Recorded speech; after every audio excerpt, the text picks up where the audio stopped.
Welcome to Nonsense, Season 3, Episode 12, our big story. I'm Jeff Parker. I'm Stittle. In just a minute, we'll look at the cost of eggs. H5N1, Avian Influenza, what the flock? Up next. I got to ask you before we start, are you still shopping to beat the Trump tariffs? Oh, am I ever? I'm just buying as much shit as I can, just stocking up on the things because it's a good excuse for me to buy. Although this stupid cart of home automation shit that I just haven't had time to go through to actually figure out what I want to order. Yeah. So every morning, like the first thing I do when I turn on my computer is refresh the page to see if the prices have gone up. Sure. And I'm like, oh, okay, I got one more day. And then I just wait. Like, it's so dumb. It's like this reverse lottery ticket. I got up this morning to buy a bunch of stuff that I was going to just get out of the way. Yeah. And there was a lot of stuff that I had bought and a lot of things I had not yet bought. Sold out on Amazon. Right. Yeah. That were no longer available. So Totally. You might want to not sort. Maybe just buy and sort later. Did Bezos just call up Trump and be like, hey, put on some tariffs Oh, totally. so I got to just throw some money in I got a new boat I want to buy. I need some extra But it's not really benefiting anyone because all I was doing is pulling sales forward. It's all stuff I was going to buy anyway. I just wasn't going to buy it right now. I don't know why I do this to myself. It's just like I'm waiting for a reverse lottery ticket to hit. So it gets less expensive? I think so. No, more expensive.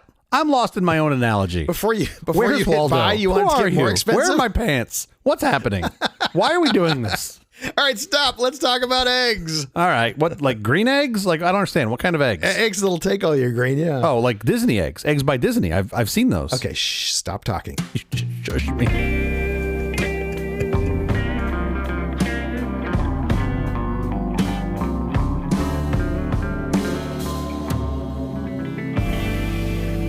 We want to talk about the cost of eggs. Why did egg prices get so high, but the chicken meat didn't change in price? Why does Canada have plenty of eggs? Why did the price of eggs recently decline? But to understand any of this, we need to get some background on the flu. The flu? Yeah, the flu. The flu. Well, as it turns out, I have 2 little kids. Therefore, I am a flu expert. You have some flu expertise. I have some flu expertise. In that it's normally swirling around my house at any given time. It's just a cornucopia. All of them. My kids bring home all of the flus. Explain to us real quick. Now, there's 4 classifications of flu. Just tell me what those are real quick. You know? By the way, whoever named these, fucking genius. They're influenza A, B, C, and D. Yeah, I don't understand why. Like, usually you find the scientists to be the funny ones. They're usually nope, not here. Okay, so influenza A can infect humans and animals, right? It's responsible for most of the seasonal flus that we know about. All known pandemics. It's responsible for, I was going to say, for all the pandemics. All known pandemics, which is really interesting. The flu pandemics. Yeah, of course. Yeah, sorry. Yes. Beanie Baby pandemics. Those were something completely different. That was not coronavirus pandemics either. Yes, I understand. Influenza A, they're classified into subtypes according to the combinations of the proteins on the surface of the virus, which is where like the H5N1 or H3N2 viruses come from. So you'll see an A, which means influenza A, and then H5N1, which is telling you what type of virus of influenza A it is. Okay. And then they'll put in, a lot of times you'll see a 2-digit number in there, which will tell you the year. So for example, you'll see H5N1 PDM09, which is the one that caused the pandemic in 2009 and replaced the previous H5N1 virus. I'm kind of sorry I asked. Yeah, trust me, I'm kind of sorry I know this. I wish I gave up. I'd much rather know more about fucking home automation. That's influenza A. B is primarily a human disease. It's the milder of the two. Yeah, it does call seasonal flu. It's generally milder symptoms. They're not classified into subtypes, but they can be broken down into lineages. So they basically have a B Yamagata or a B Victoria lineage. Okay. Why one is Canadian, one is Japanese, I have no fucking idea. It makes no sense, right? Well, here's the show. It's a nonsense show. There's influenza C, which usually causes mild respiratory illness in humans, but is not associated with epidemics or pandemics. It has only 7 RNA segments instead of 8. It's detected less frequently and usually causes mild infection, so it just sort of goes. Comes and goes. No big deal. Yeah, you don't really know about it. And there's influenza D, which primarily affects cattle and is not known to infect or cause illness in people. That's just sort of the flu for the cows, apparently. But now let's talk about specifically what the avian flu here, the H5. What are the basics of the H5? The H5N1? Yeah. So this is super interesting. This is what we normally call bird flu, right? It's a highly pathogenic influenza A. These are the ones that can be your pandemic threats, right? Because they've all been influenza A. Can I stop you for a second? Explain highly pathogenic to us. Avian influenzas are broken down into usually 2 buckets. There's low pathogenic and high pathogenic, which is based on the severity of the symptoms, specifically in domestic chickens. And it does not predict the severity of symptoms in any other species. The symptoms or the outcomes? Well, the symptoms and the outcomes. I mean, you are really looking at mortality. So I guess that's a symptom, but an outcome as well. Death, as it turns out, is a journey and a destination. I don't think death is really a symptom. It's a symptom for sure. 100%. I had a bad case of death a little while ago. What are his symptoms, Bob? Oh, he's got death. He does have a mild case of death. It's terrible. I mean, death is the one thing that's pretty binary, right? Most things are a little more quantitative, except the death is a 0 or a 1. Okay, so the definition for a highly pathogenic avian influenza, also you'll see it abbreviated as HPAI, is that it must cause at least 75% mortality within 10 days in 4 to 8 week old chickens. Yeah. Which I find kind of insane. So if a strain of flu only kills 2/3 of the chickens, it's not highly pathogenic. It's not highly pathogenic. And I'm like, again, you fucking morons that named this A, B, C, and D, I would think highly pathogenic would start somewhere in like the 30s, right? I would think like 30%. You'd be like, that's pretty pathogenic. But no, so it's 75% or more. That's how we treat chicken life versus human life. I promise you, 100%. If 4 humans out of 10,000 die, it's highly pathogenic. One guy gets a fucking hangnail, right? Immediately you're recalling all of the SpongeBob SquarePants toys that were sold on Amazon. No, we really give 0 fucks about chickens. The highly pathogenic avian bird flu, these are ones that kill a lot of birds, right? And these are the ones that we really look at. Because they just devastate these flocks. They have to cull them. They literally kill all the birds in the flock because the H5N1 would kill all the flocks anyway. They're going to kill them all anyway. That's the thing, right? It's just a matter of, are you going to wait 10 more days for them to die themselves in a very inhumane way? So of H5N1 specifically, over the past 20 years that we've seen this, you've had some years where like it's been pretty bad. Like it's killed like 60%, 70% of the birds. The version we got floating around right now, we are pretty sure it's going to kill all of the fucking birds that get it. Yeah. It's not like 99%. It's basically 100%. Sure. I mean, we have further complication in this too, especially because of as we'll talk about in the US, we have basically 1 chicken for laying eggs. Genetically speaking, we have 1 chicken. Honestly, we have 2 chickens genetically. I only speak to this because I was a child who was raised with chickens. You have layers and you have broilers. Yeah, layers or fryers. Don't we call them fryers? Fryers are what they used to call them. Yeah. Now they call it broilers? I was raised hearing fryers, but I think the common term now is broilers. You know what I love me? Some broiled chicken. When the fuck have you ever had a broiled chicken? You fry them. No idea. You fry them or rotisserate them. They should be layers and rotisseries. Okay. Chickens that don't get dizzy. Those are the rotisserie ones. How do you get this virus? Basically, you get it from a secretion of a sick bird. Saliva, mucus, feces. When we've seen this jump to other species, you also will get it from like milk, right? Any sort of lactation, any sort of excretion. And that's how it's from bird to bird, it's transferred between the birds, right? Like you'll just get bird on bird action and then they get sick. I hadn't thought of it that way, but this is getting more fun. This is going to be some OnlyFans content we should be charging for this episode and any other sort of respiratory secretion or other bodily fluid. But fortunately for humans, coughing it out, that's how it's shed. Yet. It's not a respiratory thing yet. Yes. If you're mucking the chicken coop and you touch your eyes or something without washing them, that's your fastest route to getting this thing. Yeah, that seems to be the case. As a human. But then you get this rapid spread through poultry flocks and among wild birds. Yeah. Much like the flu that we get as humans. If you're all crammed on the subway and someone's coughing respiratory virus out, you get it. Sure. So we've estimated, by the way, that around 500 million farmed birds have been slaughtered to contain this virus. 500 million. Just in this version of H5N1? H5N1 of the past 20-ish years, I believe, yes. Oh, okay. But that number is going up. Well, yeah, it's not going to go down. No. Hold on. You hope that you eradicate it. Oh, I see what you're saying. The rate of that number is going up. Yes, I understand. There you go. I understand. Meanwhile, I got a Ouija board. I'm trying to bring back some of the chickens. I'm just like, no, we're gonna reverse that trend.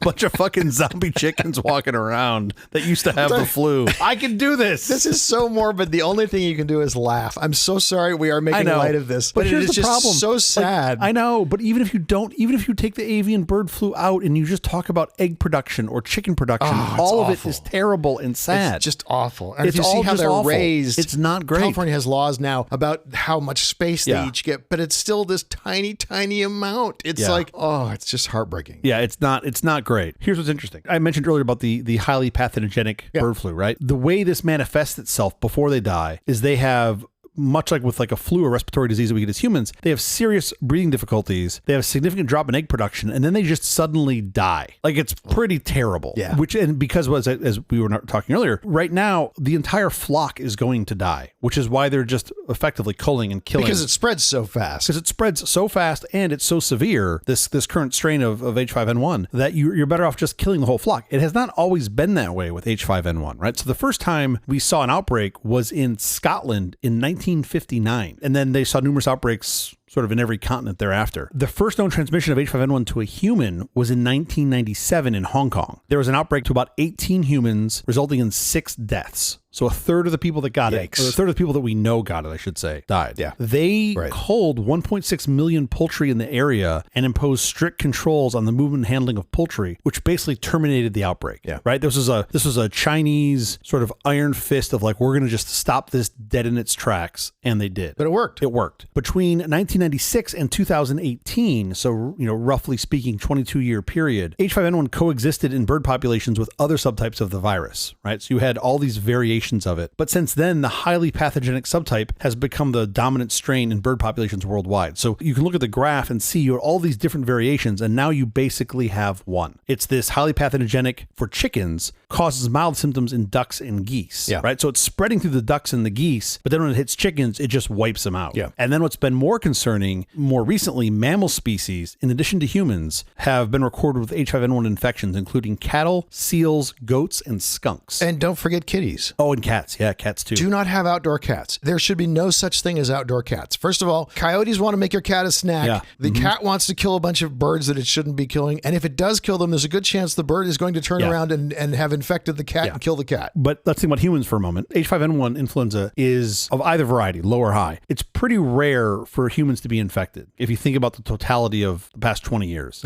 we've had infections in around 23 countries since 1997. The results are typically severe pneumonia and death in about 50% of the cases that we know of. And I keep saying that we know of because the true fatality rate may be lower because some cases have such mild symptoms, they may not have ever been identified as H5N1. You don't know. Right, sure. But of the cases that we know of, half the people have died. H5N1 infections in humans are generally caused by bird-to-human transition of the virus. Until May 2006, the WHO estimate of the number of human-to-human transmissions had been 2 or 3 cases total. Oh, wow. So their belief at that time was that the virus is not spreading efficiently or sustainably among humans. The current H5N1, I haven't heard of any human-to-human transmission. Don't know of any, but this is where it gets really interesting. Like, it's really hard to tell. And also because you may have people that are asymptomatic or have very low symptoms, mild cases. You don't really know. So we think there are a couple.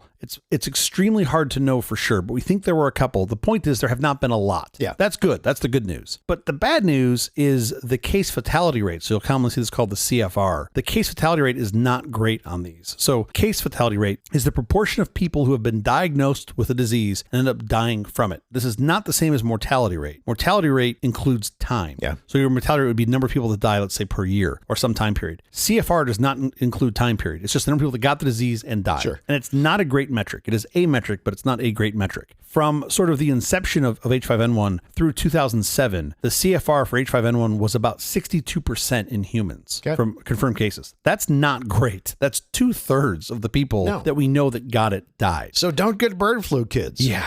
In 2006, 2007, that number was a little higher, 69%. Before that, it was a little lower, 43%. But the point is, it's pretty high. Right now, if you look at the average across the past 20 years, it's been about 50%. Again, it's a crude metric that does not accurately sort of show the complex situation, right? There's contributing factors. It's not a good predictive tool, but of what we've seen, of the people who have gotten it, half of them so far have died. I want to give a little perspective on this because I was like, well, what are other CFRs? Yeah. For the Spanish flu, so this is the flu of 1918, it was probably around 2.5%, the CFR. Okay. While the Asian and Hong Kong flus in the late 50s and late 60s both had a CFR of about 0.2%. 0.2%. As of April of this year, 2025, the coronavirus disease from 2019 has an overall CFR of about 0.91%. So just a little bit less than 1%. Than 1%. Although the CFRs of earlier strains of COVID-19 were around 2%. Sure. So COVID as a whole, you can call roughly 1 to 2%. If you remember SARS and MERS, the earlier pandemics, you had 11 and 34% respectively. So much, much bigger numbers. Yellow fever is about 6%. Legionnaire's disease is about 15%. Bubonic plague, if left untreated, is 60%. Okay. Now you're getting into some real numbers. Yeah. With antibiotic treatment, the CFR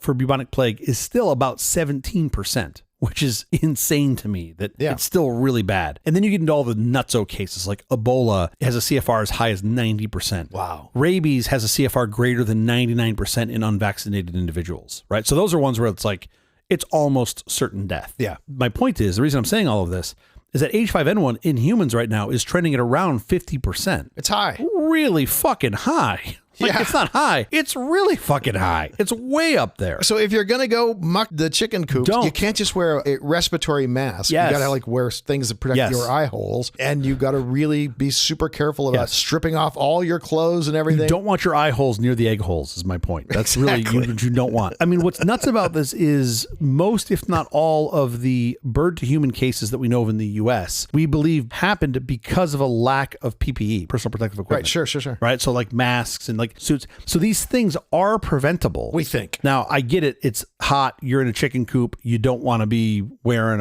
a big Tyvek suit and all of that. But otherwise, you're a coin toss currently of potentially dying from that, as best we know. Well, people have talked about because the price of eggs is so high, let's raise a little flock of chickens on our own here at the house. Yeah. And that seems like a great idea, except for the fact that if they get infected and you don't know what you're doing, if you're not protecting your flock in a way, if they're encountering wild birds who might have avian flu, you could be the one who dies next. Yes. This is best left in professional hands. By the way, where I live, if you have a chicken, it's like a $1,500 fine. Oh, really? Yeah. So basically the same as a case of eggs. You can have them in some parts of Los Angeles County. I think you can have them in Hollywood for no. West Hollywood has a fine too. It's about half as much. Well, I haven't heard in a while, but we had some roosters that were in the canyon for a while, which I loved. I loved waking up in the morning hearing a rooster. Yeah, I totally love roosters. Yeah. And also, just because you have a smaller flock and you think, oh, well, I'm going to be well protected and, you know, everything here is going to be safe. No. There are still birds. Yes. Like, there are still birds. Unless you have somehow deleted birds, you still have other birds flying around, which can have the flu. And for them, it's like a mild cold. The bird doesn't even have to fly down and land. It just has to fly over Just and to poop. shit. Yeah, yes. exactly. Which, by the way, if my car is parked anywhere near your house, you're going to get shit on. They just know. They all just know. Like one time, I think I kicked a pigeon, and now they all just know to come take a shit in all my cars. Sure. Okay, so here's where it starts to get a little more concerning. In October of 2022, there was an outbreak of H5N1 on a Spanish mink farm, and this was the first recorded case of mammal-to-mammal transmission. Wait, mink? M-I-N-K? Mink. M-I-N-K. Yeah, okay. Mink farm. I'm assuming they're farming the fur. The fur. So 4% of the farm's mink population died from H5N1 related pneumonia. This coincided with detections in the area of gulls and other seabirds, which were the presumed source of the outbreak. Shortly thereafter, December of 2022, 700 infected seals were found dead along the Caspian Sea coastline. Ugh. A similar mass die-off of 95% of southern elephant seal pups in 2023 also raised concern of mammal-to-mammal spread because those nursing pups would have had less exposure to the birds. Yeah. So now you suspect more so it's happening mammal-to-mammal and not bird-to-mammal. Yeah. Between January and October of 2023, so this is 2 years ago, at least 24,000 South American sea lions died from H5N1 flu. Whoa. That's a lot of sea lions. That's a lot of sea lions. So now this sort of takes us up to where we are more recently and some of the news that I think our listeners are seeing. In April of 2024, so this is a year ago, the spread of H5N1 amongst dairy cow herds in 9 states in the U.S. indicated the presence of cow-to-cow transmission possibly occurring, right? While the animals were being milked. Sure. It doesn't mean for sure. Like, we don't know for sure. This sort of, I think people get wrapped around the axle. Like, yeah, but you don't know for sure. Yeah, you don't. But when you see that many in a herd, you don't suspect it was all from the same set of birds. Right, sure. The good news is the mortality in bovines infected with H5N1 is pretty rare, but the virus can be shed in the milk. That's what I was going to ask. Do they think milking equipment? Yeah. Things that should be cleaned but aren't as clean as they should be? That's how they think the cows got it, is from the virus that was shed in the milk being left on some of the apparatus, in between. Yeah. I don't know procedures for milking cows. I've only had that dream a couple times, but maybe like in between different cows, I'm not sure they clean the milking apparatus, right? They might clean it at night, but maybe not clean enough. Yeah. So I'm not sure how all this works, but they believe that it was from the milking process is how these other cows contracted it. Not just that, Betsy cow was coughing on Bobby cow. Not respiratory. You mentioned this earlier, and this was the part that got one of my eyebrows to go up. So of these, on these farms, right, these cow farms, around 50% of the cats that lived on the affected dairy farms that were fed unpasteurized milk from symptomatic cows died within a few days from severe systematic influenza infection. So now you're raising even more concerns of cross-species mammal-to-mammal transmission. Yeah. And you see that and you're like, Oh, shit. So you can pass this really easily through raw milk. Yes. Now, interesting, a little tiny ray of light in this. It doesn't, in March of this year, so last month, there was a sheep found in Yorkshire, UK,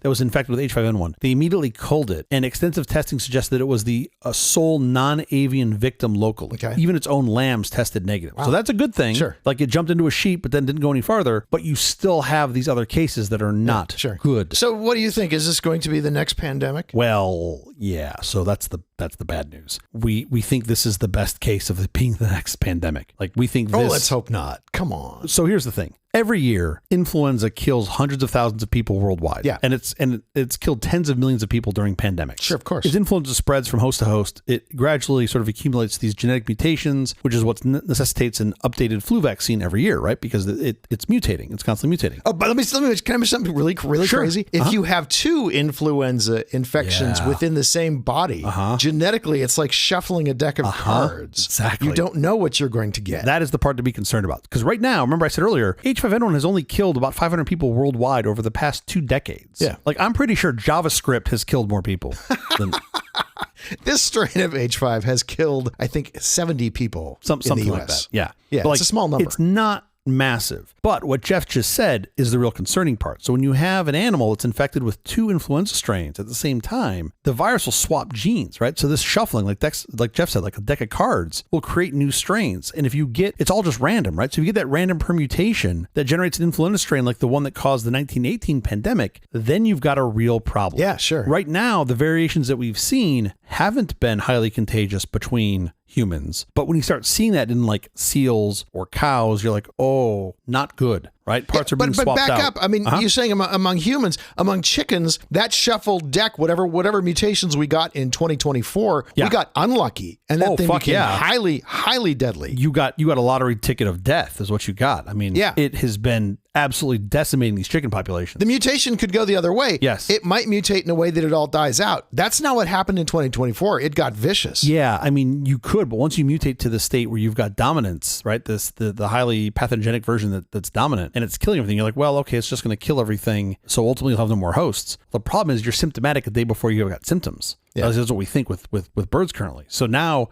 it just spreads, which is why it's important to cull as fast as you can, not just so that other chickens in your flock don't get it, but the other migratory birds and shit that's just flying around doesn't get it, and then bring it to another population. So we have this problem, right, where you can have this reassortment between strains. Yeah. If you get an avian strain which does not affect humans, and it acquires from a different strain something that infects humans easier, now you've got this sort of state we have with chickens right now, right? It's infecting a whole lot of chickens that could come over to humans. And this is what we think happened in previous outbreaks and pandemics with humans since the 1900s. We think it originated from strains circulating in wild aquatic birds and then through reassortment with other influenza strains went after the human population. As an interesting side note, we think it's possible, far from certain, but we think it's possible that pigs may have acted as an intermediate host for reassortment. Because genetically, they're more similar to us than most other animals. It's like baby steps, right? It's like baby steps from the bird to the human. You go through the pig. Yeah. As it turns out, one of those like 23andMe services, my DNA came back as 98% pig. Is that right? Which I thought was pretty interesting. Yeah. Closer than I thought. I could have told you that.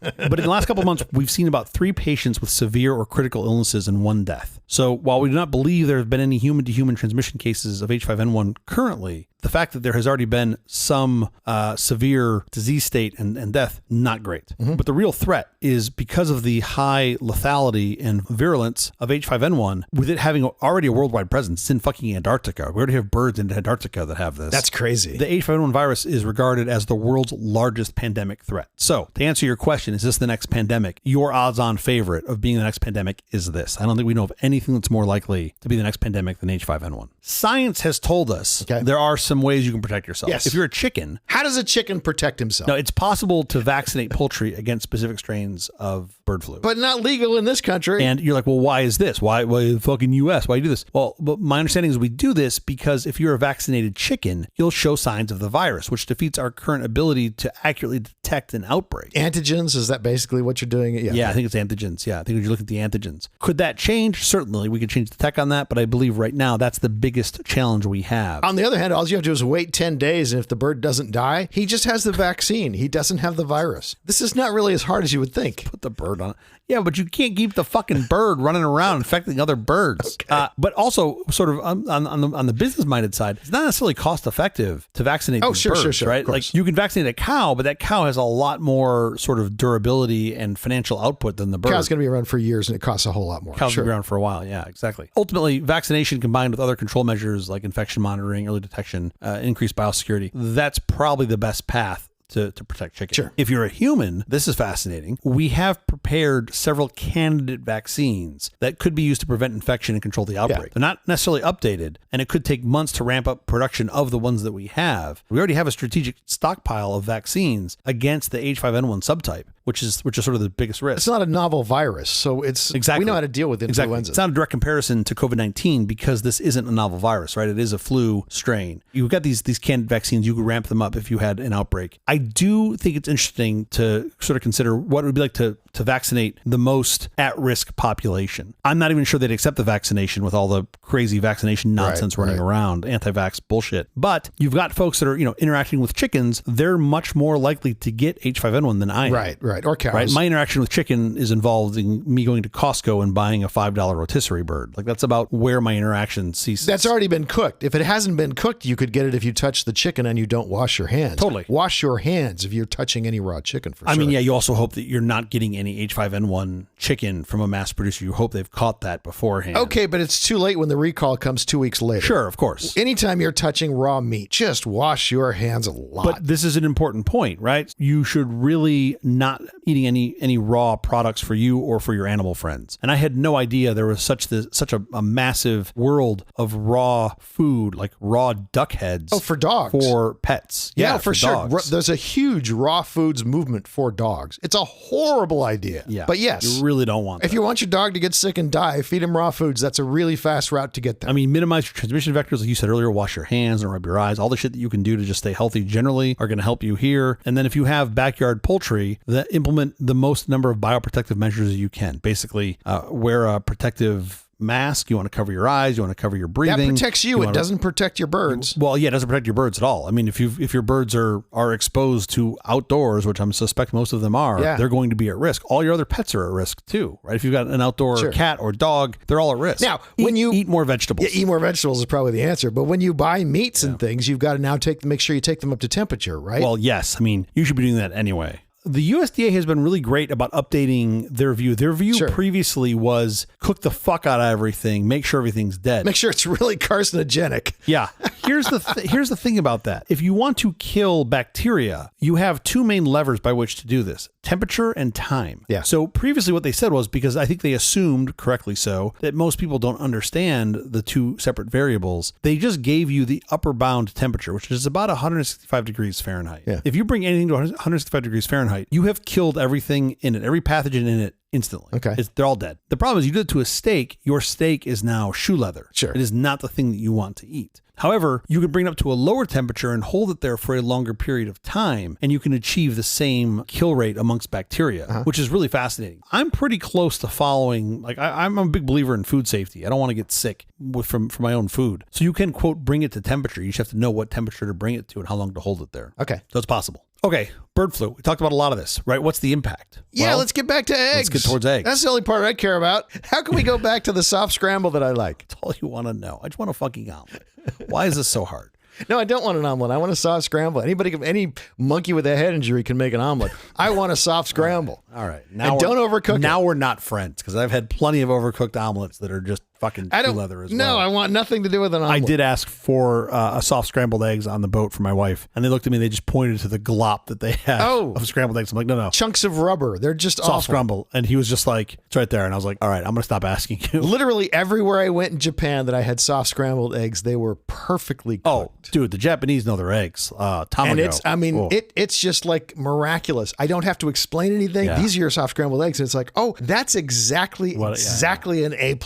Yeah, there are basically two places that do eggs right. Japan's one. What's the other one? My house. France. Oh, yeah? They do eggs right, for sure. Okay. They're totally, completely, and utterly different than Japan, but still great. But I digress, and now I'm hungry. here's the problem, right? You got a bird flu. Yeah. It's going to kill your birds, get it in your flock. It's going to kill all the birds. So we are, I believe, intelligently culling, which is a very nice way of saying depopulation, which is a very nice way of saying slaughtering all of the birds to minimize that from growing. Problem is, when you do this, you have now taken a whole bunch of supply out of the equation. Yes. And it's mainly affecting the what we call the layer birds, right? The ones that are dropping off eggs. Yeah. So you're seeing these supply shortages that are helping. I'll say helping lead to higher egg prices. Can I tell you a little just why I think that's the case? Why the price of eggs goes up, but the price of meat has not necessarily gone up? Because chickens who are fryers or broilers basically are raised for 50 days. Okay. It's a very short lifespan because you can't have the meat get tough. Sure. And so basically when they reach weight, they are harvested or, they're killed, they're slaughtered for meat. So they don't live a long time. They have a much shorter amount of time in which they might contract bird flu. Also, meat farms tend to deal with a lot fewer chickens than egg farms. Egg farms are millions of birds. Meat farms are hundreds of thousands of birds. Yeah, and so basically you're just eating chicken veal. It's chicken veal. That's exactly right. You're like, good luck finding a chicken now that was born in 2024. Like, you're going to Costco, you're like, oh, this is the 2025 bird. Delicious. I believe that to be accurate. But the thing is, eggs are a very good, high protein, low cost source, especially in developing countries. Not just developing countries, but you sort of have anyone who's on the low income side, a low income consumer, is likely going to be the most adversely affected by this. And we've seen this over the past 20 years. I mean, including in Egypt, we saw the stunting of children under 5 at one point because they couldn't get enough protein. You also have women are typically another population at risk in most regions because they're the ones that tend the small flocks. Yeah. So when you had widespread culling in Turkey, it resulted in the decreased enrollment of girls in school. Because you end up having, right? You have all of these, at least to me, non-obvious effects from having to get rid of a bunch of birds. Wow. So you never overcome that, do you? There's no turning back the clock. I'd say, I don't want to say impossible, but pretty close to impossible, especially when you think about growth. You have a generation lost. Okay, but here's the thing. I earlier was talking about eggs and saying that's what I want to talk about. Yeah. So supply has certainly been reduced. You certainly have killed a whole bunch of birds in the country over the past, N months. And layers typically are in service for like 2 years. Sure. It takes whatever it takes, half a year for the layers to begin producing eggs. Yep. And then you get like a year and a half or 2 years out of them. Yep. And by the way, they have a 6 or 7 year lifespan, most chickens. Yeah. But we tend to use them for about a year and a half or 2 years to lay eggs. And then after that, their egg laying declines slightly. And so we get them out of the way. We process them. We depopulate them. Goes. Yep, sure. Yes. We de-life them. Yeah, sure. And we go on to younger chickens. But the difference of the duration is why they're so susceptible to bird flu, because they do have longer lifespans. They have much longer chance of getting it. And I think a lot of people go, well, you're just going to make chicken breasts out of them. But what you said earlier, no, you don't, because now you've got a tougher piece of meat, so you're not going to want to use that. They're inedible. Here's the thing. If you were to make a flow chart of what happens to animals, especially mass-produced animals, if it doesn't become human food, it basically ends up in one of 2 buckets. Dog food. Right? It's either dog food or glue. Those are basically the 2 buckets that you end up in, right? They grind it up, they make dog food. They just grind it up. I don't know how glue's made. It's just a big pipe, and there's like a little splitter valve, and half of it goes to the glue bucket, and half of it goes to the dog food bucket, and that's it. Oh, that's just awful. All done. Glue is protein. Glue is all, yes. Sadly, yes. Glue is all protein, as I have a 1988 Penthouse pages 12 through 16 can attest to protein is all glue. I'm glad everyone is cringing now who's listening, who's made it this far into the egg show. But here's the thing that is mildly interesting. Yes. It's not just supply side dynamics that have driven prices up, right? Correct. And you're the one who brought this to my attention. What did you find on egg prices in the U.S. most recently? First of all, Canada has plenty of eggs. Yes, Canada's swimming in eggs, which is surprising. That's why I want them to be the 51st state. But if you think about it, it's not, because it's so cold there. Their farming practices are completely different. Their chickens are essentially kept indoors for their entire life. They'll have little tiny Patagonia shirts on, little Patagonia sweaters zipped up, all keeping warm.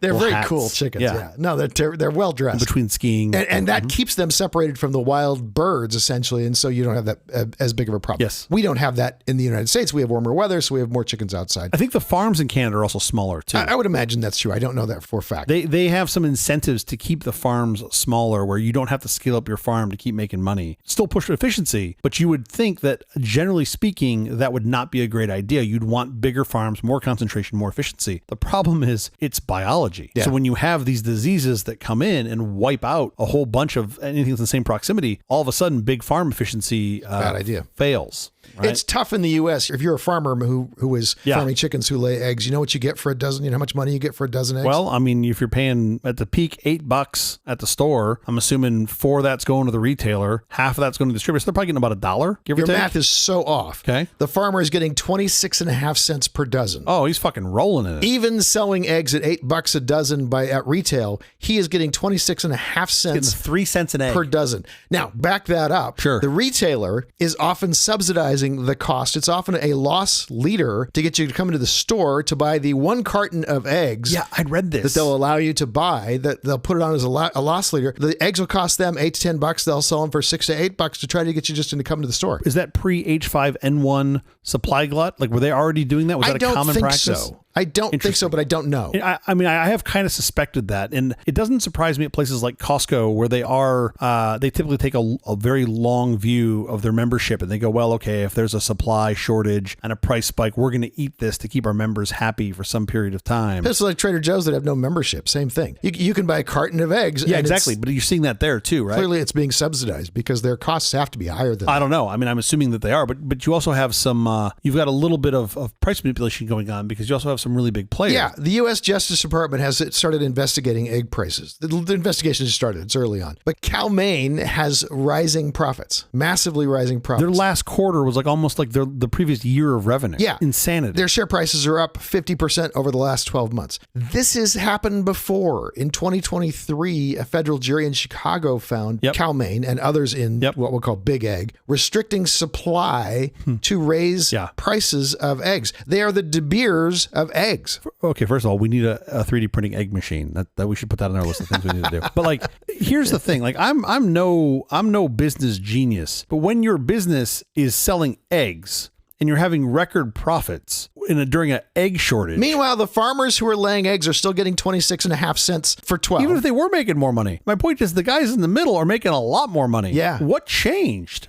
Like, you didn't have more demand. They have the influenza to blame it on, and they've basically just widened their margins tremendously. They widened their margin. Like, there's no other way for, like, unless they're just like, oh, you know what? Like, 15 years ago, we had this CFO named Bruce. He bought a bunch of BTC. That's why we're worth a lot more money. Like, what? There's no other. You need something else to blame it on. Prescient. Yeah, exactly. Then he doubled down and put that BTC into NVIDIA. We now have a 30% controlling interest in NVIDIA. That I feel like, okay, that would explain your share price increase. But none of that has happened. You fucking sell eggs. If your business is selling eggs and there is a supposed supply glut in eggs. Shortage, not glut. Sure. So there's less out there and now you're making more fucking money. Yeah. What happened? The only lever you can move is your price went up. Your margin. That's the only lever you can move is you increased your margin. Went, well, it's like a bird flu. What are you going to do? Sure. Not fucking raise the margin, you assholes. But like if there's no morality in it. Think about this with eggs. Why the price of eggs went up and the price of chicken meat did not go up? Because you can substitute. If chicken meat is expensive, sure. I'm going to get pork tonight. I'm going to get beef tonight. I'm going to switch to something else.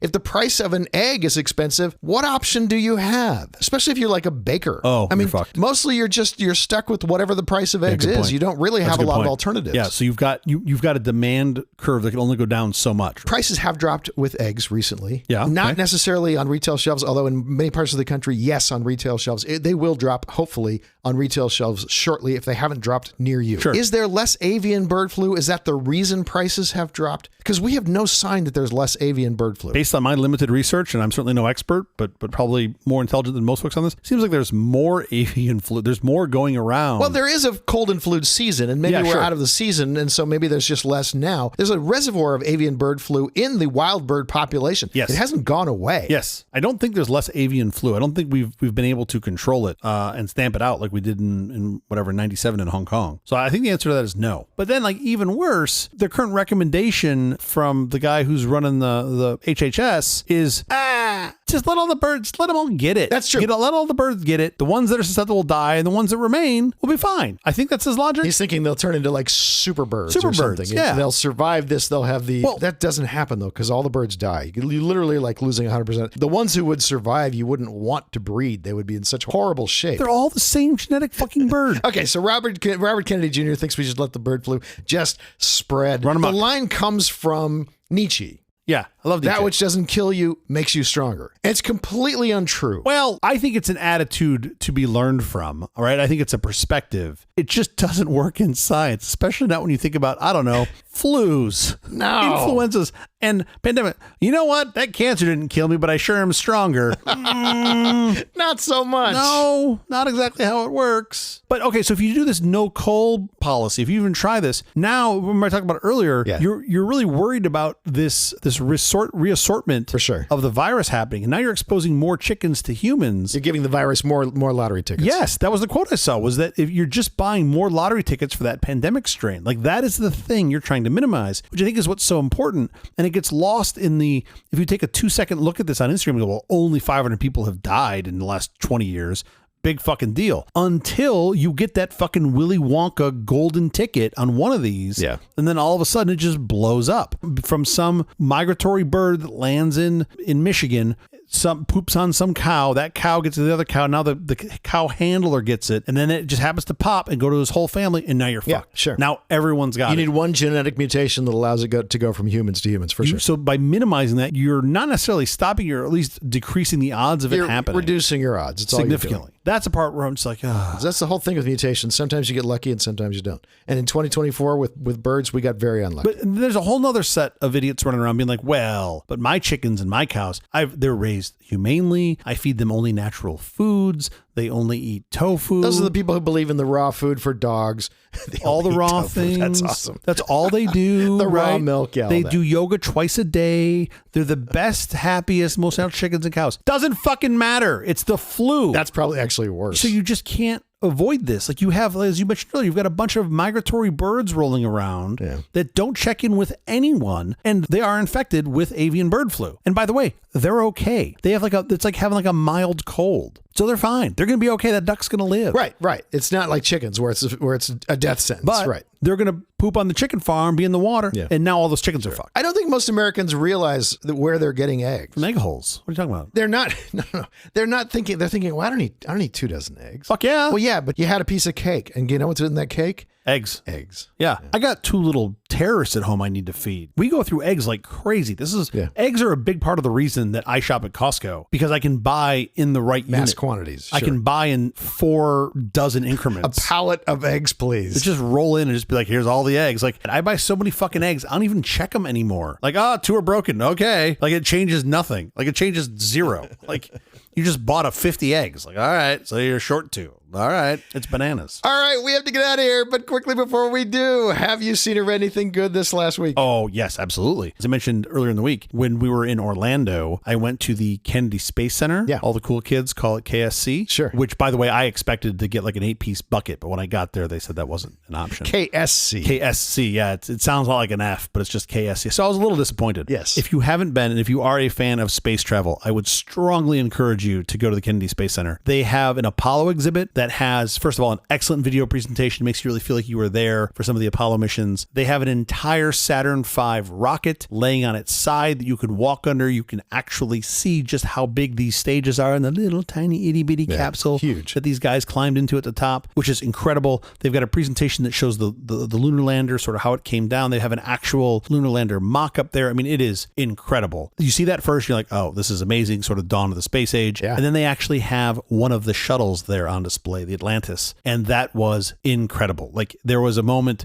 I don't want to ruin it for anybody, but there was a moment where you do the unveil at Atlantis, and like everyone's mouth is just agape as they sort of present it. They do a great job presenting it. It's really cool. Yeah, sure. I would also encourage folks to not skip. There's a Columbia and Challenger memorial at the bottom that I found quite moving. They actually have pieces from the Columbia and the Challenger there, which the Challenger literally brought me to tears because it was such an amazing thing to see, and such a memory of mine, seeing this happen in 30, 40 years ago. Sure. But it's absolutely incredible, and they do a great job at the Space Center. So I would strongly encourage folks to go there and check it out. When in Florida, visit the Kennedy Space Center in Orlando. I mean, I'm not saying you should go to Orlando, but if you find yourself in the Orlando area, ditch the mouse and go see the go see the space shuttle. How about you? Black Bag, directed by Steven Soderbergh, starring Michael Fassbender and Kate Blanchett. It's a really good movie. Intelligence agent Catherine Woodhouse is suspected of betraying the nation while her husband, also a legendary agent, faces the ultimate test of whether to be loyal to his marriage or his country. It's a thriller and a whodunit. Agatha Christie meets Jean Le Carre. Side note, Pierce Brosnan has matured into a terrific actor. Beautifully shot and acted, full of clever twists. Black Bag on Amazon Prime, Google Play, I'm sure Apple and everybody else. It's nearly every streamer known. All the streamers. On those things now. I'll have to check that out. I do love me some Pierce Brosnan. I think he's awesome. That's great. This is not the Pierce Brosnan of your youth. I mean, wasn't he a good actor before? I never thought he was that bad. But in a completely different way. Yeah. Hugh Grant, same thing. I saw Hugh Grant in a Guy Ritchie film, and I just went, that's a whole new Hugh Grant. He's really great. He was great before, too. I was going to say, he was always great before as well, but that's awesome. All right, more recommendations. That is the episode. Thank you for joining us for All This Nonsense, truly terrible podcast from The Awful Company. Visit us on the web at nonsense.productions. I'm Chittle. I'm Jeff Parker. If you like this program, please follow, download, subscribe, and like at Apple Podcasts, YouTube Music, Amazon Music, AntennaPod, iHeartRadio, Spotify, My Favorite Overcast, or wherever you may get your podcasts from. Nonsense uses Wikipedia even though your high school teachers said you couldn't. Unlock the world's knowledge free and ad-free. Wikipedia is your portal to billions of facts, figures, and fascinating insights, all created, curated, and updated by a global community. Wikipedia, your high school teachers were wrong. Oh, so wrong. I don't know what I would do as a human without Wikipedia. It's pretty remarkable. I really don't know. It's really incredible. Like, It's really amazing. So I don't know why it took us 3 seasons to plug Wikipedia, since every episode is powered by and fueled by Wikipedia, but here we are. It's one of many sources, but it's a pretty great one. That's awesome. We'll be every Thursday morning for more nonsense. Please join us.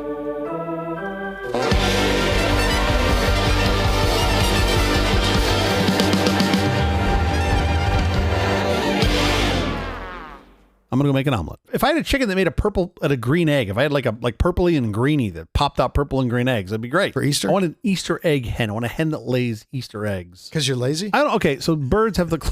Because you're lazy.